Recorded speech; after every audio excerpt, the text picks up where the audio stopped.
Well, on the ease of doing business, we're a close partner with the government and in particular DIPP on supporting the government in the technical sense, improving the rating. What we see in the budget is the fruits of those efforts, very important steps.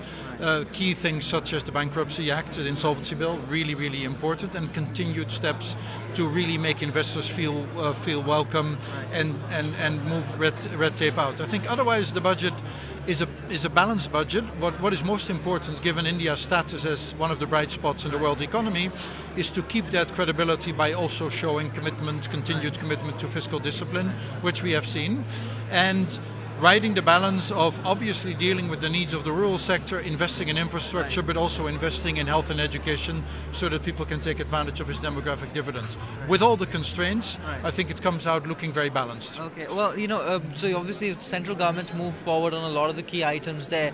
Are you seeing the same pace of improvement at the state level as well? I know you've been working on the state level rankings as well. Are you seeing the same pace of reform in the states, or is that something you'd hope could be a little faster? Well, actually, you will remember that with DIPP we launched this report ranking the states, and that's always a sensitive thing to do because the ones who are high, they like it, the ones who are low, they might not like it. Many states have actually called our teams over and say, can you please explain what we could do to do better, because it has created something of a buzz of competition where chief ministers want their state to look good and be welcoming investors, because investors create jobs. So I've actually perceived a very positive momentum in many states. India indeed has very many states, so I haven't personally been to all of them, although well in excess of 20.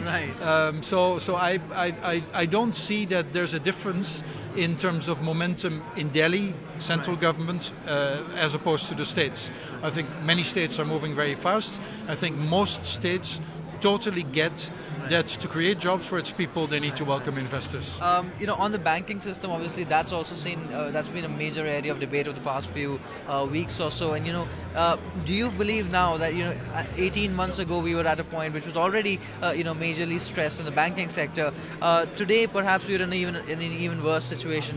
Are the fears of a hard landing as far as India's banking system more as far as your perspective? No, I don't think the situation on the balance sheet has worsened. I think the recognition that there was a problem to solve has increased. And that is actually very important, because you can only solve a problem once you recognize that you have a problem. There is a problem, there's no looming crisis. Everybody now recognizes that there's a problem, in particular the central government and RBI, and they're working to resolve it. What we see in terms of how they're planning to resolve it looks very sound. Obviously, both the Ministry of Finance and RBI have very strong policy-making capacity, and RBI has very strong supervisory capacity.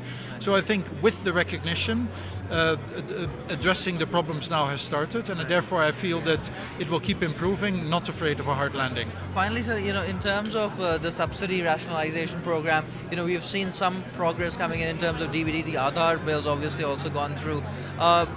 Going ahead, particularly from where you're looking, in terms of some of the more entrenched subsidies, like fertilizers, do you see enough progress going ahead? The Expenditure Management Commission has also brought in its report on the fertilizer front, and some of those more difficult subsidies. Do you see substantial progress?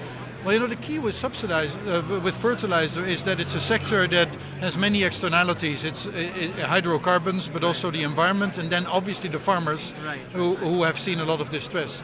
So to reform fertilizer requires something really important, which is that you can only make it more efficient by making sure that the farmers know how to use it more efficiently. So it is not as simple as others, where LPG, you do DBT, you make major progress. Same can be done in fertilizer on the payment front, but the key is also to focus on the usage of fertilizer and how that interacts with the efficiency of water use in irrigation. These are major, major questions for India that cannot be solved in a year or 2 years, but I think are on the table. And my advice would be, and actually is, that this needs to be done with a holistic view at the very important issue of keeping agriculture productive, making farming more resilient to agriculture, and obviously dealing with farmers' distress. Final question, sir. You're in the middle of the year now. It's been some time now that the ease of doing business rankings have come out.